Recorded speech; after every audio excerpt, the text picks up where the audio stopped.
Thaís, o ex-ministro Ciro Gomes, ele retomou a pré-candidatura dele à presidência da República após o PDT mudar de posição na votação da PEC dos precatórios. E olha, é com ele que nós vamos conversar agora. Governador, ex-ministro, Ciro Gomes, mais uma vez, muito obrigado. É bom tê-lo aqui com a gente no Band News. Nelson, um abraço a você. Me permita cumprimentá-lo, cumprimentar a Thaís e expressar o meu pesar, o meu luto pela perda precoce da sua colega, a jornalista Cristiana Lobo, que era também uma amiga que eu tinha há muitos anos. Eu espero que Deus possa confortar todos vocês, os amigos, os colegas e a família, especialmente. É um privilégio voltar a falar para vocês. Muito triste mesmo. Thaís? Eu já começo, nesse nosso trabalho a gente precisa tocar a vida, trazer aqui informação. É inevitável o assunto hoje ser essa retomada da candidatura, como o Nelson citou agora há pouco, Isso tudo veio num momento praticamente combo, olhando 2022, porque tivemos a filiação do ex-juiz Sérgio Moro, já esse anúncio de uma filiação do presidente Bolsonaro ao PL e agora essa retomada da candidatura. Como é que o senhor avalia esse cenário? O senhor se sente mais fortalecido ou não? Depois de toda essa questão da PEC dos precatórios, essa relação com o partido ficou um pouco estremecida? Não, eu fiquei extremamente mais fortalecido porque foi extremamente generosa a posição da bancada federal. Eu quero reconhecer publicamente, porque quando o Constituinte criou a ideia de 2 turnos, o que ele quis foi exatamente isso, por sabedoria, obter um tempo entre uma votação e outra no mesmo assunto, para que a população possa expressar, informada, o que é que imaginava. E os companheiros foram induzidos em erro. Eles acreditaram que a emenda ia passar com grande folga e consideraram que a tarefa, então, era tentar atenuar os danos de uma medida. E, na verdade, foi gravíssima surpresa, extremamente negativa. Ela passou com pouquíssimos votos, no caso, os votos que nós demos. E esse era um sinal que nós não podíamos deixar para o povo brasileiro, na medida em que o PDT, partido de Getúlio, de João Goulart, de Leonel Brizola, de Darcy Ribeiro, que é o meu partido, não pode dar sinal contraditório porque somos oposição intransigente ao governo trágico do senhor Jair Bolsonaro. E eles foram muito atenciosos com a sua própria consciência e com o povo brasileiro e me deixaram extremamente agradecido e fortalecido para voltar para a luta. Ciro, bom, todos sabem que você talvez seja um dos políticos mais corajosos na hora de se expressar, na hora de falar aquilo que pensa. Fosse um governo que tivesse o apoio do PDT nesse momento, vocês aprovariam, você aceitaria essa PEC dos precatórios? Em nenhuma hipótese, Nelson, porque deixa eu lhe explicar. A minha profissão não é a política, eu sou professor de direito, sou advogado ativo, e essa PEC é uma das maiores aberrações, e assim será referida pelos tribunais. Ela não vai prosperar, acredito que o Senado reparará. Porque, veja, criou-se no Brasil, e somente no Brasil, pela única vez na história universal, um recurso heróico contra uma decisão judicial transitada em julgado. E a Constituição, ela própria, numa cláusula pétrea, ou seja, uma cláusula que não pode ser mudada nem por emenda à Constituição, ela diz que não se pode retroagir a norma para ferir ato jurídico perfeito e sentença transitada em julgado.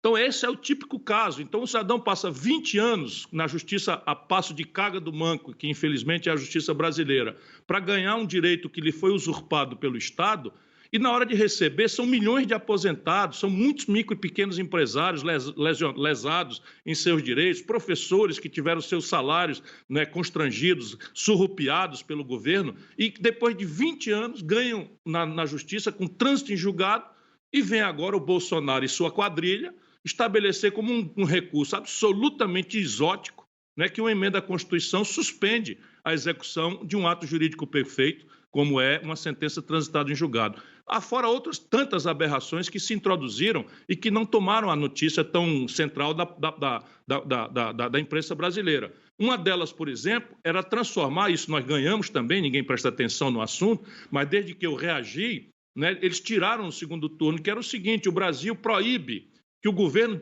tome dinheiro emprestado para pagar dívida. Olha onde é que nós chegamos. O governo brasileiro quer tomar dinheiro emprestado para pagar dívida. E aquilo é como se você pagasse o seu cartão de crédito com cheque especial. E chama-se regra de ouro. Pois bem, o senhor Bolsonaro está obrigado a fazer isso mediante lei complementar. Eles transformaram lá, no primeiro turno, só para dar um exemplo de quanta canalice se quis passar, a pretexto de que se estaria defendendo o fundo para financiar o Bolsa Família turbinado por apenas um ano eleitoral, e, na verdade, estão produzindo 50 bilhões com B de bola de reais para essa canalha do Bolsonaro roubar no tal orçamento secreto. Ciro, eu queria falar exatamente ainda sobre essa questão do Auxílio Brasil, enfim, de um auxílio que possa, né, de fato, contribuir com um pouco de ajuda para essas pessoas que estão desempregadas, que estão realmente necessitando desse benefício agora. Qual seria a sua proposta em relação a esse sentido? De onde, então, tirar o dinheiro para poder garantir um pouco de alento, vamos dizer assim, a essas famílias? O Brasil tem que fazer aquilo que as melhores práticas internacionais recomendam. O que distribui renda, minha cara Thaís, é uma boa combinação entre investimento público focado e um sistema tributário que cobre mais progressivamente mais dos mais ricos e menos dos mais pobres. Então, nós precisamos evoluir dessas políticas sociais compensatórias para uma política de renda mínima de cidadania, popularizada pelo senador Eduardo Suplicy. É bom sempre que a gente faça justiça a esse brasileiro que trouxe esse assunto para o Brasil, e esse é o meu compromisso. E a fonte de financiamento é a progressividade que eu proponho no sistema tributário. Por exemplo, cortar 20%, apenas 20% das renúncias fiscais daria 70 bilhões de reais por ano, o dobro daquilo que o Bolsonaro pretende com esse Auxílio Brasil. Mas tem mais coisas. Se você criar um imposto sobre grandes fortunas de 0,5%, uma alíquota muito moderada, a 1,5%, também você arrecada o suficiente para 2 anos desse auxílio moradia, esse auxílio emergencial, que volto a dizer para o povo saber precocemente.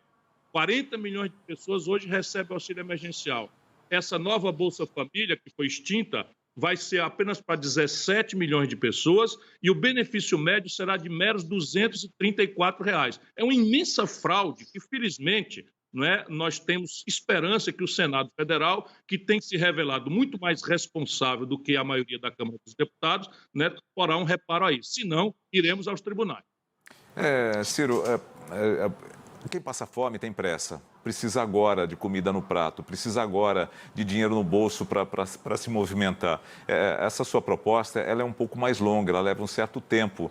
O que poderia ser feito imediatamente agora? Fosse você o presidente da República, o que você pediria aos parlamentares ou o que você, como medida provisória, poderia lançar a mão?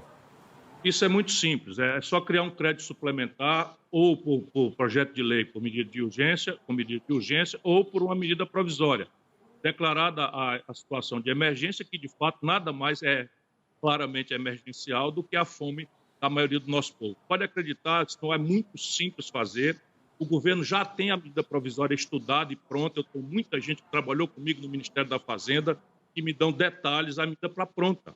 Se o Senado demorar ou não fizer, o governo vai baixar a medida provisória e esse socorro emergencial será simples de ser pago. Lembrando, Nelson, que a proposta vale apenas para o ano de 2022, quando nós precisamos resolver o problema de um programa de renda mínima para sempre, que não dependa de ciclos eleitorais e de qualquer partido ou demagogo que esteja no poder.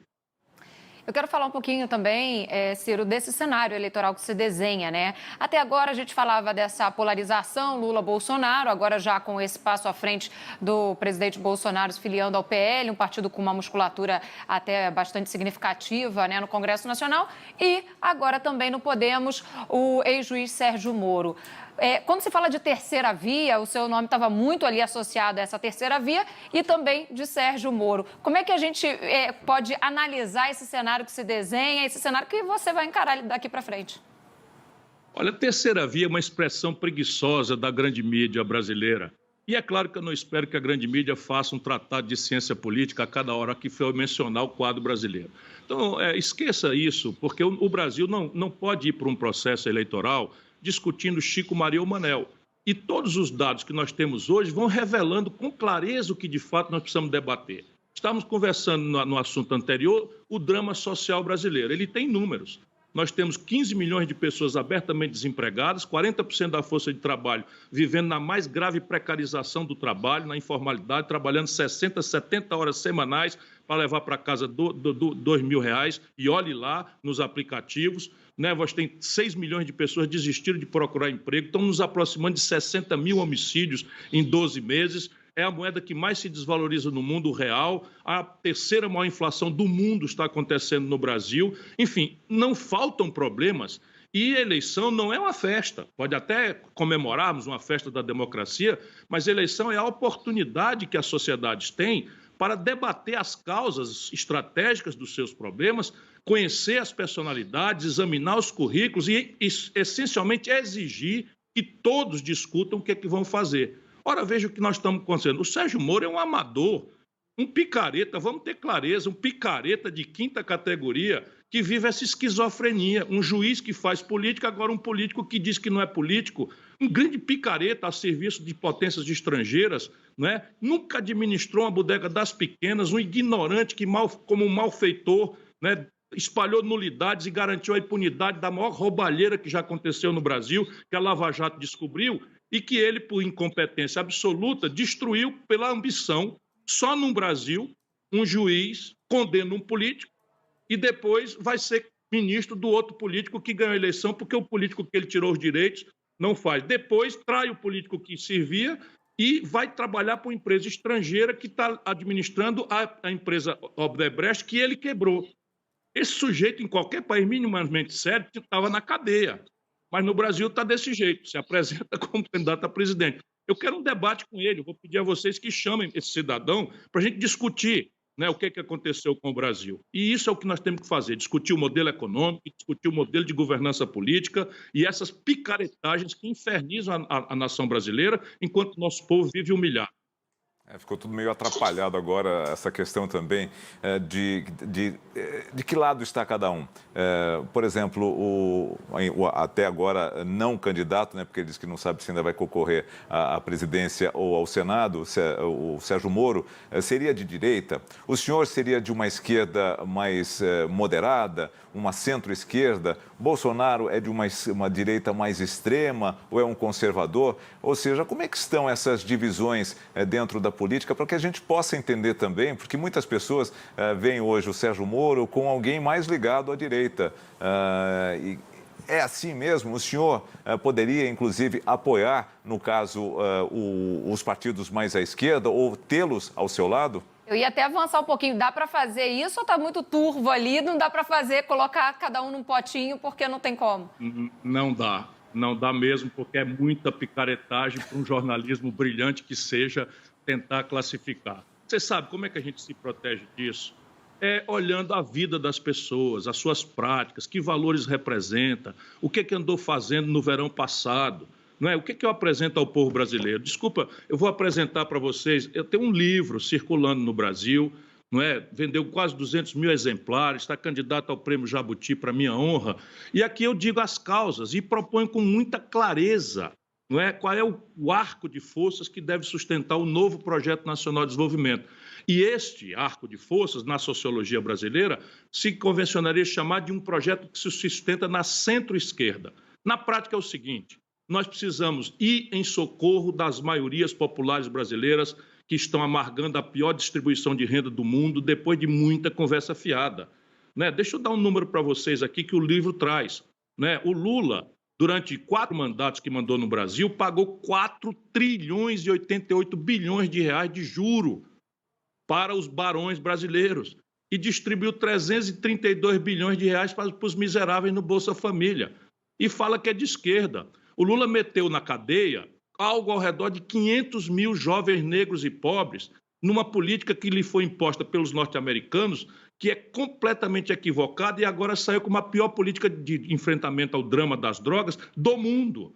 O Lula criou um mecanismo de transferir renda pública para o bolso de bilionários da educação privada, deixando milhões de estudantes endividados, parte deles já com nome no SPC. Então, ninguém é de esquerda porque diz que é de esquerda ou de direita porque a gente classifica. É preciso ir em socorro da empresa nacional brasileira, restaurar a condição competitiva da economia brasileira. Isso é uma agenda de centro. Eficiência fiscal é uma agenda de centro-esquerda e um compromisso de superar a miséria e a desigualdade é o grande valor que a esquerda deveria perseguir. Ciro, eu queria falar sobre, você falou aí sobre as questões de orçamento, as questões fiscais, e um assunto que é inevitável hoje também abordar aqui com você é o orçamento secreto, né? Toda essa questão que foi debatida e foi uma importante derrota para o governo, essa questão na Justiça, no STF. Como é que você avalia isso? De que forma, né? Também há uma articulação do partido para evitar que isso se repita, para evitar que isso aconteça? Thaís, deixa eu explicar brevemente que seja para o nosso povo saber o tamanho do assalto ao bolso da população brasileira. O parlamento, lá na velha Inglaterra, foi criado por duas razões, uma imbricada na outra. A democracia constitucional, a primeira constituição do mundo, foram criados basicamente para, de um lado, impor um limite legal ao poder absoluto dos reis cobrar imposto. E, de outro lado, definir com algum controle da sociedade a gastança do governo. Pois bem, esses canalhas da quadrilha bolsonarista descobriram esta maravilha à luz do sol. Sabe o mensalão que o Lula promoveu? O Lula fazia o seguinte, pegava o dinheiro do Banco do Brasil, botava na VisaNet, que tem personalidade jurídica de direito privado, e distribuía essa grana para os políticos, comprando voto, etc, etc. Ele lavava o dinheiro. Agora, o que é que faz? E deu no escândalo que deu o mensalão, que, aliás, o Valdemar Costa Neto foi preso e condenado, não é? E agora é o partido onde o Bolsonaro vai se filiar. Só para a gente ver concretamente onde é que o Brasil foi parar. Não é? O Valdemar Costa Neto, presidente do partido do Bolsonaro, era um camarada que promovia o mensalão e que foi condenado e preso. Não é? E agora é o chefe do Bolsonaro e essa é a roubalheira. Pois bem, o que é que eles fizeram? Agora tem o seguinte, escolhe um fulano, normalmente um picareta que tem coragem de mamar em onça, não tem nenhum pudor a coisa, e esse camarada é designado relator. É o testa de ferro. Então ele bota lá 19 bilhões de reais, atenção famintos brasileiros, atenção meu irmão caminhoneiro que está aí ferrado no preço do diesel, atenção a senhora que foi maltratada no posto de saúde porque falta recurso. Pois bem, 19 bilhões de reais, este cidadão bota lá, emenda do relator.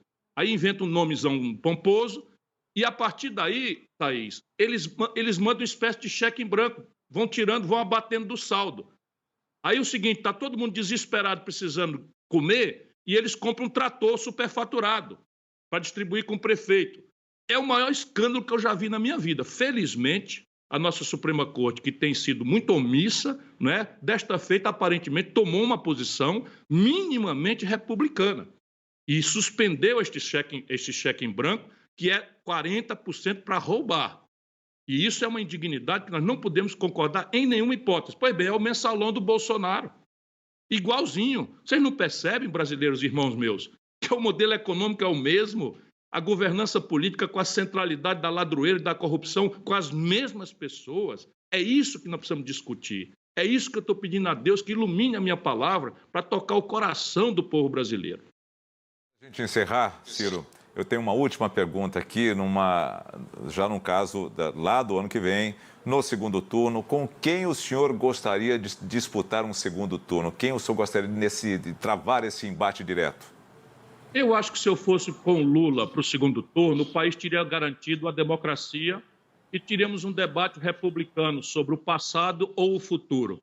Nós precisamos garantir isso, tirar esse picareta que é o Bolsonaro, não deixar esses pilantras, né, que estão infernizando a vida brasileira, usurpando de um lado a justiça que é sagrada. Você imagina, eu sou um juiz, tenho poder de vida ou de morte sobre a sua reputação e sobre sua liberdade, e agora, de repente, eu lhe prendo, exploro essa prisão, destruo a sua reputação e depois vou ser político explorando a sua coisa. Isso é o fundo do poço. Então, nós precisamos proteger o Brasil de maneira que eu idealizo, e acho que o que vai acontecer, um segundo turno em que a gente bana todos esses bandidos, esses meliantes que infernizam a vida brasileira, e a gente possa discutir as contradições do Lula, do PT, a corrupção levada ao centro do modelo, a traição do ideário, não é, republicano, em nome de uma fisiologia, de um clientelismo, e o futuro do país, que é o mais importante. O Lula vai ter que explicar como é que 4 mandatos depois o Brasil cobra de IPTU em São Paulo por mês o que essa grande fazenda do agronegócio paga por ano de imposto territorial rural. Vai ter que explicar por que 5 brasileiros acumulam o que 100 milhões de brasileiros têm para se virar na pobreza e na miséria, a pior concentração de renda do mundo. Ciro Gomes, pré-candidato à presidência da República pelo PDT, conversando com a gente aqui no meio do dia. Eu quero agradecer muito mais uma vez a disponibilidade de tempo e tenho certeza que a gente vai conversar bastante daqui para frente. Um abraço. Muito obrigado, um abraço a todos.